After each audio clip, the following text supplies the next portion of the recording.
दोस्तों, चांद हमारी पृथ्वी के इकलौती परमानेंट नेचुरल सैटेलाइट है। इसका जन्म पृथ्वी के जन्म के कुछ ही साल बाद हुआ था और तब से आज तक ये हमारी पृथ्वी का चक्कर लगा रहा है। चांद हमारी पृथ्वी से 3,84,000 किलोमीटर की दूरी पर मौजूद है और वैज्ञानिकों के द्वारा की गई स्टडी के मुताबिक कि ये हर साल हमसे 3 सेंटीमीटर दूर जा रहा है। चांद भले ही दिखने में बहुत मामूली लगे, लेकिन असल में ऐसा है नहीं। चांद के अंदर बहुत सारी ऐसी चीजें छुपी हैं जो आगे चलकर हमें इंसानों की मेंटरी प्लानिटरी स्पीशीज बनने में बहुत मदद कर सकती है। मल्टीप्लाइड स्पीशीज का मतलब होता है ऐसे जीव जो एक से जब से ज्यादा ग्रहों पर आराम से रह सकते हो। चांद के इतने ज्यादा इम्पोर्टेंट होने की वजह से ही अलग अलग देश यहाँ पर मिशन करने की कोशिश कर रहे हैं और उनमें से एक देश हमारा भारत भी है। 2008 में इसरो के वैज्ञानिकों ने चंद्रयान-1 को लॉन्च किया था।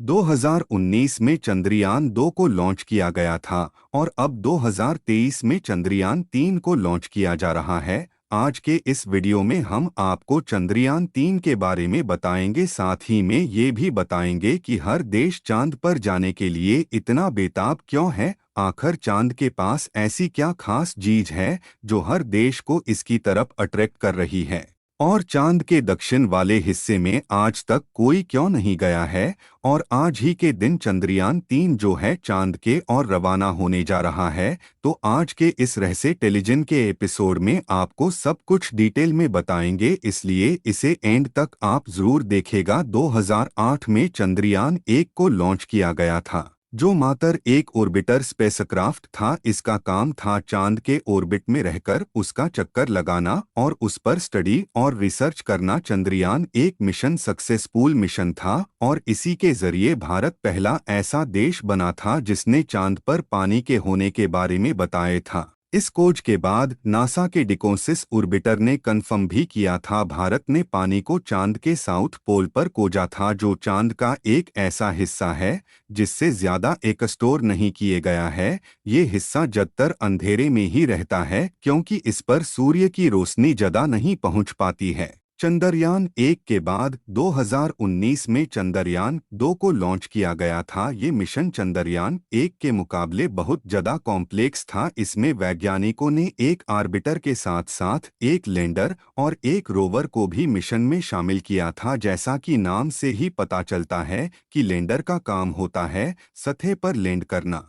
इस लैंडर के अंदर अलग अलग इंस्ट्रूमेंट मौजूद होते हैं जो चांद की सतह पर रिसर्च करके सारे डेटा वैज्ञानिकों तक भेजते हैं। इसी लैंडर के अंदर रोवर मौजूद होता है जिसका काम होता है सतह पर टहलकर एक्सप्लोरेशन करना। चंद्रयान-2 मिशन का ऑर्बिटर बिल्कुल सक्सेसफुली चांद के ऑर्बिट में पहुंच गया था, जो आज भी बिल्कुल सही तरीके से फंक्शन कर रहा है। लेकिन विक्रम लैंडर की लैंडिंग के समय वैज्ञानिकों का स्पेसक्राफ्ट से कांटेक्ट ही टूट गया था, जिस वजह से ये चांद की सतह पर जाकर क्रैश हो गया था। लेकिन चंद्रयान-2 की असफलता के बाद भी इसरो के वैज्ञानिक रुके नहीं और उन्होंने चंद्रयान-3 को डिजाइन करने की शुरुआत कर दी। ये मिशन चंद्रयान-2 के मुकाबले थोड़ी कम लागत में बना है और ऐसा इसलिए है क्योंकि इसमें ऑर्बिटर को नहीं ऐड किया गया है और ऑर्बिटर वही यूज किया जाएगा जो चंद्रयान-2 वाला चांद पर आज भी मौजूद है। चांद पर उतरना इतना ज्यादा डिफिकल्ट नहीं है, लेकिन उसे सॉफ्ट तरीके से उतरना काफी ज्यादा डिफिकल्ट हो जाता है। जसंगे इसके नाम से ही पता चलता है, सॉफ्ट लैंडिंग का मतलब होता है किसी भी ग्रह या चांद पर बहुत आराम से लैंड करना। सॉफ्ट लैंडिंग करने में बहुत अच्छी इंजीनियरिंग और कंसंट्रेशन लगता है और यही कारण है कि आज तक चांद पर सिर्फ 3 देशी सॉफ्ट लैंडिंग को सक्सेसफुल ही कर पाए हैं। वह 3 देश है चाइना, रशिया और अमेरिका। अगर इसरो का चंद्रयान-3 मिशन सक्सेसफुल हो जाता है तो भारत चौथा ऐसा देश बन जाएगा जिसने चांद पर सॉफ्ट लैंडिंग की स्काला को मास्टर कर लिया होगा। अब सवाल यहाँ आता है कि आखिर हर देश चांद पर जाने की कोशिश क्यों कर रहा है। चांद तो एक बंजर जगह है, तो फिर ऐसी क्या चीज है जो इसे इतना ज्यादा खास बना रही है। पिछले 2 दशकों से हम इंसान मंगल ग्रह पर जाने के लिए बहुत तेजी से प्रयत्न कर रहे हैं। इस प्रोजेक्ट पर जब नासा के एस्ट्रोनॉट चांद पर गए थे तो वे कुछ समय के बाद वापस भी आ गए थे। यज्ञ इस बार ऐसा नहीं होगा। वे चांद पर जाने के बाद थोड़े दिन के लिए वहां पर रहेंगे और रिसर्च करेंगे। नासा एक मून बेस को क्रिएट करना चाहता है जिसमें भविष्य के इंसान रह पाएंगे। चांद हमारी पृथ्वी से बहुत नजदीक मौजूद है, जिस वजह से यहाँ पर जल्दी जल्दी मिशन करना और उनमें गलतियां करके सीखना बहुत आसान है। इस प्रोसेस में समय और पैसे दोनों ही बहुत कम लगती हैं। वहीं अगर हम डायरेक्टली इस चीज को मंगल ग्रह पर करने की ट्राई करेंगे तो यह बहुत ही ज्यादा रिस्की भी होगा और एक्सपेंसिव भी। इसके अलावा चांद पर कुछ वैल्यूएबल चीजें भी मौजूद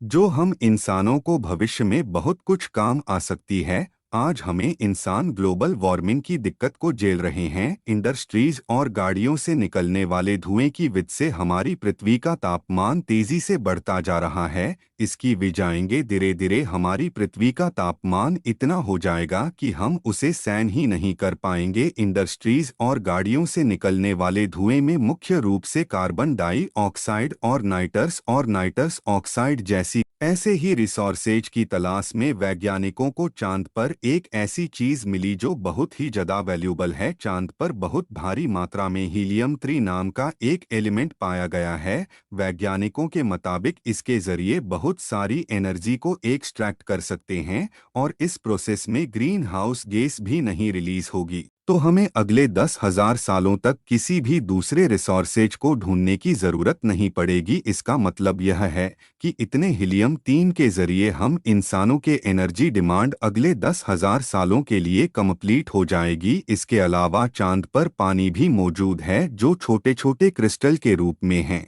वैज्ञानिक बताते हैं कि इस पानी को भी एक्सट्रैक्ट करके वे एनर्जी को प्रोड्यूस कर सकते हैं। वाटर मॉलिक्यूल में हाइड्रोजन और ऑक्सीजन मौजूद होते हैं और इन दोनों को ही अलग करने के बाद इन्हें रॉकेट फ्यूल के रूप में इस्तेमाल किया जा सकता है। और ये आपको पता है कि एक मिशन को करने में सबसे ज्यादा ईंधन रॉकेट लॉन्च में खर्च होता है। पृथ्वी के गुरुत्वाकर्षण से बाहर निकलने के लिए रॉकेट को 11 किलोमीटर प्रति सेकंड की रफ्तार से ऊपर उठना पड़ता है, जिसमें बहुत सारा ईंधन खर्च होता है। भविष्य में हम चांद पर एक बेस बनाकर वहीं पर रॉकेट की मैन्युफैक्चरिंग कर सकते हैं। चांद की ग्रेविटी पृथ्वी के मुकाबले 6 गुना कम है, जिस वजह से रॉकेट को लॉन्च करने में कम ईंधन खर्च होगा। ये ईंधन भी चांद पर मौजूद पानी से ही आएगा जो पृथ्वी पर मौजूद रिसोर्सेज को बचाने में मदद करेगा। हालांकि ये बात बिल्कुल सही है कि रॉकेट के रॉ मटेरियल को हमें पृथ्वी से ही चांद तक कैरी करके ले जाना पड़ेगा, लेकिन ओरिजिनल मिशन करने में वैज्ञानिकों को ज्यादा ईंधन नहीं खर्च करना पड़ेगा। चांद को समझना और इस पर स्टडी करना इसलिए भी जरूरी है क्योंकि इसमें हमें सौरमंडल और अपनी पृथ्वी की हिस्ट्री के बारे में हम जान सकते हैं।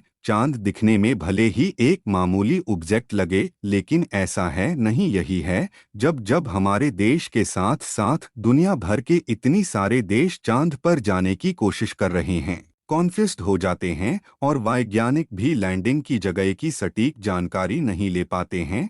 वीडियो आपको कैसा लगा कमेंट में ज़रूर बताना और 06 क्रिएशन चैनल को सब्सक्राइब कर देना। धन्यवाद।